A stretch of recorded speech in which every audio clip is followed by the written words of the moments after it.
Welcome, viewers, to another episode of Thought Leaders. On this episode, I have Dr. Ramji Palela, who's the Chief Operating Officer at the Atal Incubation Center, CCMB, Hyderabad. Welcome to the show, Dr. Ramji. Thank you. Thank you very much.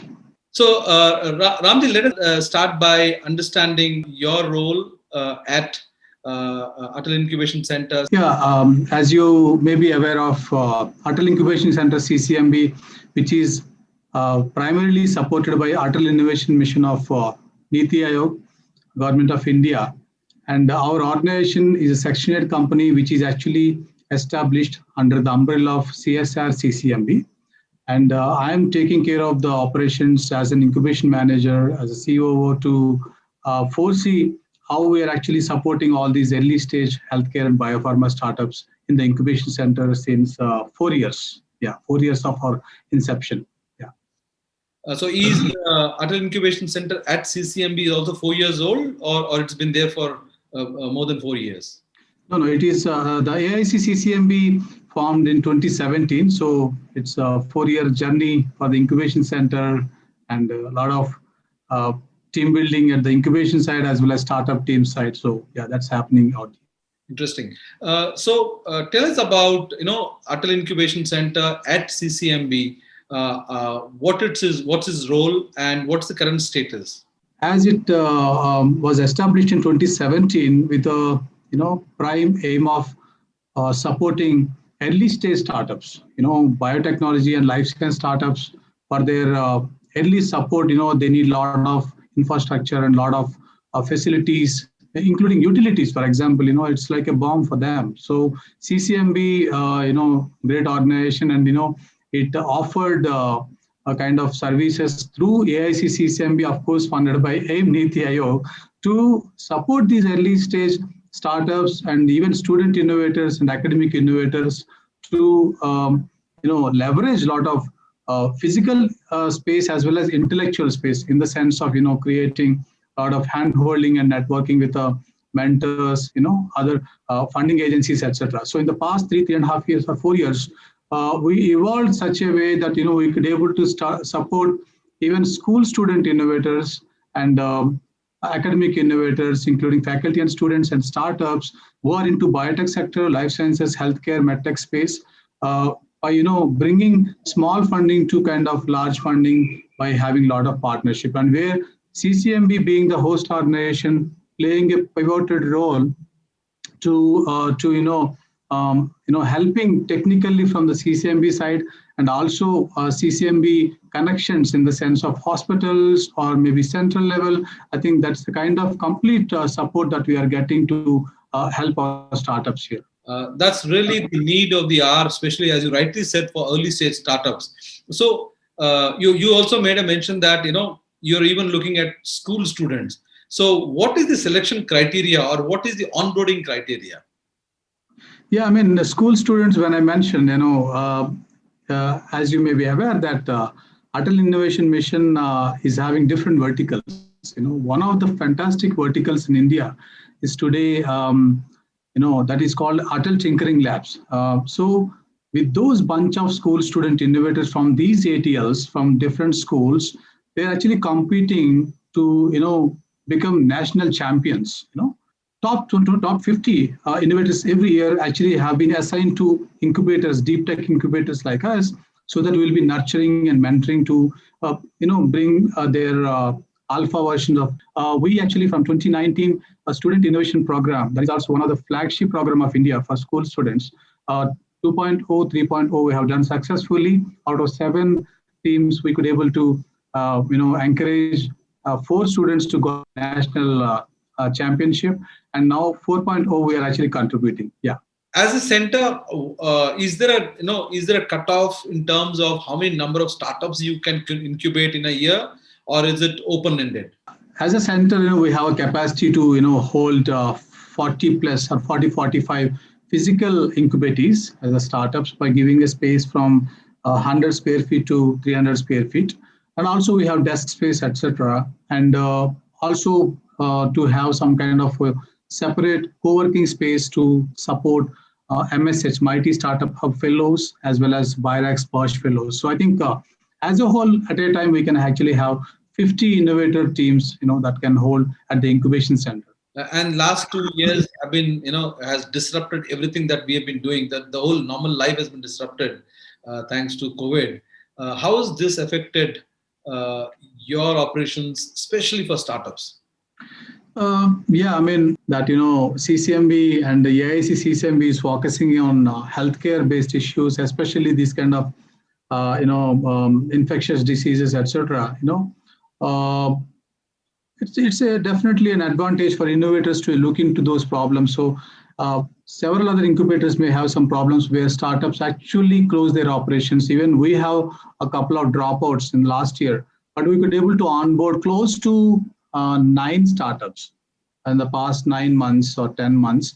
And even this year, starting from January, February, we could able to onboard another couple of startups. So I think it's not about onboarding or whatever, but yes, they got affected some way in the sense the team reliability, in the sense of team may not be actually be with them for some time, and they may not be having proper hand holding sometimes, but we could able to provide all that, starting from the small funding and the samples that are required for the COVID studies, etc., because they are developing so many diagnostic kits, medical devices, etc. So I think in that sense, I think this is the right place where it may not be affected so much in the sense of startup activities. Yeah. Due to pandemic, one big thing we've seen is there has been a great push towards healthcare. How do you see it emerging, especially as CCMB? Is there going to be more number of entrepreneurs taking to healthcare segment? Yes, it's a fantastic opportunity. I mean, again, you thanked COVID, and again, I have to accept that, because although we are losing so many near and dear in our families and friends and etc. So particularly when you're speaking about these COVID-based healthcare opportunities, so many academic innovators, so many student innovators, they're actually getting motivated towards entrepreneurship and enterprise setup. CCMB as a host organization also kind of motivating scientists to set up their enterprises by giving small kind of financial support to their lab-based technologies to be translated at the incubation center, so they can be forming their companies. So I think not only CCMB and AIC CCMB, but also several other grassroots innovators, rural innovators, and also freelance innovators and startups, they are now getting anchored to various incubators like AIC CCMB to get these facilities, get these platforms ready for them to actually fly. I think it's a fantastic opportunity for the next 5 years for the healthcare, and I think it's a great boom where startups actually can actually show their potential to prove to the global economy. Yeah. Anybody who's in this health sector or healthcare, this is the time to be there. Yes. So when you come to the startups, I would like to understand the startup which are incubated at the CCMB. Are they all coming from a particular region, as in state, city, or they also from rural India? Yeah, I mean, I can add here, mostly from the local startups, may not be specifically Telangana registered, startups, I can say, but yes, AP, Karnataka, Tamil Nadu, even outside, like Delhi also, those will be approaching us. So we simply tell, in case if they're having their own modalities locally, we can advise them.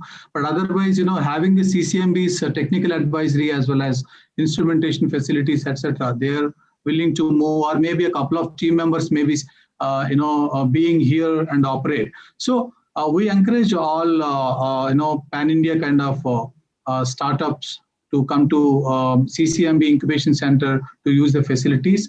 Yes, in particular, I can say there are different fellowships, different platforms, different programs. Even seed fund is there, fellowship program is there. So I think some of them can actually virtually also engage with us through these fellowship programs to actually get their MVP ready, POC ready, or validations done. So I think there is no limitation for the region. And when you mentioned about the rural innovation, I think CCMB promoted one of the rural innovator recently, giving life to the dead tube lights, where he turned those tube lights into UV tube lights. So they patented together, and that's a kind of encouragement. So absolutely, all kinds of sectors are well encouraged and supported by CCMB incubator. As a CCMB, are you also getting some industry exposure or tie-ups? For example, Bharat Biotech is based out of Hyderabad. So are your startups getting opportunity to connect with industries such as Bharat Biotech? We may not be exactly working on vaccines, but of course, out of 2 dozens of startups or innovators that we have today, a couple of startups are working on the vaccine line as well. Maybe in the animal vaccines, but again, Bharat Biotech's help is certainly needed. We connected them and they have a couple of conversations. So in the lines of healthcare vaccines and the healthcare diagnostics for COVID, and certainly industrial connects are very much important. Recently, our CEO had a connection, interaction with IAL, for example, for some other studies. And even we have connections with Vipragen, Jenny, and Medtronics, and even CAI, and all these industrial side as well as enabling agencies where we can leverage a lot of these kind of connections for our startups benefit. So yeah, that's absolutely in place. Coming to I want to come back to the schools, and I know some of the schools outside Hyderabad have the Atal tinkering labs. How has been the response among schools for innovation, and more particularly towards your segment? Close to 10,000, I guess, maybe in the ATLs that we have in India. And in Telangana, AP, even Tamil Nadu, each state is having more than 500 or close to 1,000 of such ATLs, where these schools, whether you are ATL recognized by AIM or non-ATL schools, nowadays, the social media and the digitization, really helping them to understand what's happening in the world, in the innovation side, and what are these incubators, what is a startup, So that is a kind of first motivation. Secondly, AIM constantly is helping. AIM means Atal Innovation Mission of Niti Aayog is constantly helping these schools and nurturing, motivating them by connecting mentor of changes, right? MOCs, we have more than 5,500 today in India. So these all MOEs, like, at least a dozen of MOCs for one school assigned. So they will be engaging them starting from the design thinking to, kind of productization, etc. So they're forming the teams. So that way, it's well nurtured, and motivation is huge. For a small competition, if you organize today by the government size, the response and the curiosity and the enthusiasm, you can't compete, you and me, definitely not. With such a kind of motivation that they have, and brilliant ideas. You can't even imagine in your life that kind of idea. So I think, wonderful programs by Government of India to help these kind of ATLs and student innovators. That's very nice to hear. That's really good to hear that, there are more and more school students enthusiastic, wanting to be part of these innovation competitions and workshops. How do you see going forward in next 3 to 5 years, the startup ecosystem itself, the youth taking to startups? As I mentioned about the ATLs, the complete pipeline India could able to establish today. The platform is ready. Earlier DST, NST, DB or TDB, and again DBT, BIRAC, and MSH, or MSME, they have different sectors to support undergraduate level, graduate levels. Once this Niti Aayog came, actually, even they started focusing on the school student groups and innovations, so that, you have a complete pipeline and platforms ready. I think for the young innovators, I think they may choose it as an alternative career or not, but at least you have the cake in front of you. It's just like, ice walk for you. Just enjoy your fruits. You can actually target those low-hanging fruits quickly, because you have huge mentorship pool in India, and India is competing globally in the innovation index, and the rank is a little bit high. So next 3 to 5 years, when you ask me, I think it's revolutionary, because the mindsets are really changing from the exploratory kind of innovations to kind of disruptive kind of innovations. I can say that. So I think that shift is really happening, and government, more interestingly, the interministerial synergies are really accelerated in the past 1 year. I think, next 5 years, if you see, or 3 years, they will be working like every aspect, they'll be touching upon, they'll be sharing the information, sharing the knowledge, sharing the activities, funding and everything. So I think I am foreseeing, wonderful opportunities in India. Great. That's nice to hear. You have a lot of few programs that go for startups. Could you talk about some of your programs? Okay, yeah. We, other than infrastructure facilities and physical spaces and other hand-holding activities for the startups, we have small funds through fellowships for youngsters who actually finish their graduation or undergraduation. They are maybe PhDs also. Under 35 years of age, they can actually focus on social innovation. So that program name is Social Innovation Immersion Program of BIRAC under Sparsh umbrella. So 5 fellows will be given an opportunity. Each fellow can get 50,000 rupees per month and for a period of 18 months, and also 5 lakh mini Kickstart grant to get their alpha or beta prototype. So I think that is one program by BIRAC. Then again, we touched upon ICT interventions in healthcare, where we have CCMB is generating a lot of NGS data and a lot of other genomics data. So if someone can actually analyze the data, or someone can actually look into more, these kind of bioinformatics tools and NGS tools, so that you can actually understand or identify some rare diseases or any intervention, so that that is more important. So in that context, MSH, mighty startup of Ministry of Electronics and Information Technology, they gave a fund under TIDE 2.0 scheme, where you get 4 lakhs grant for the entrepreneur in residence program and 7 lakhs for a startup who want to develop an MVP. So this is for 5 years, and each year we could able to support 8 of such people. So I think that is one program. Again, we got recently some PSUs CSR fund to deploy quickly the COVID-based solutions.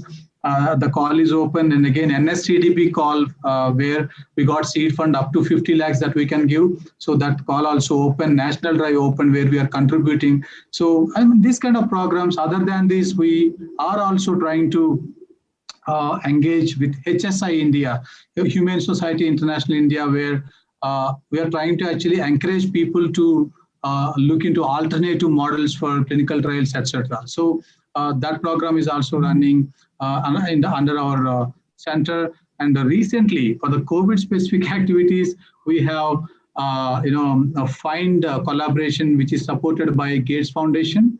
And this is indigenization of diagnostic kits and kit components. Again, Rockefeller University support for Center of Excellence activities as well. I think, different programs that we are bringing in, so that all these innovators, young innovators and startups and academicians can actually leverage our facilities. So that's what I can say. Yeah.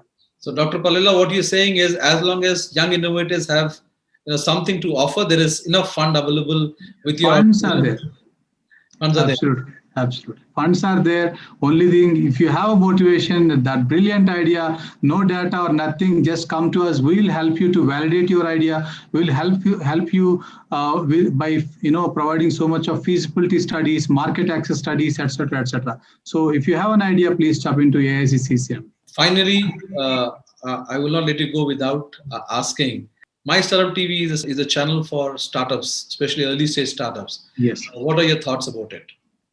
Oh, 1.5 years or 2 years before, when I saw this TV, I think, which is very unique to focus in this sector, in the startup sector, I can say. Under the startup domain, again, you have a lot of other sectors, agri-tech and all. The way you promoted, global bio, and a lot of response that we got from India, and because I attended that, and you actually outreach to various, communities. I think, that's a brilliant job that you are doing. And I think you're touching upon to different sectors, whether it's a fintech, edutech, or healthcare tech, etc. I think that's a brilliant job and huge response that I have seen. And a lot of people are actually interested to engage with this channel, where their voice can actually reach out to masses. I think congratulations and all the best for the next 5 to 10 years or 20 years of goal. Thank you. Thank you very much, Dr. Ramji Pallela, for joining us. And we look forward to hosting you on our future shows. Thank you. Wonderful. Thanks for this opportunity. Have a great time. Thanks.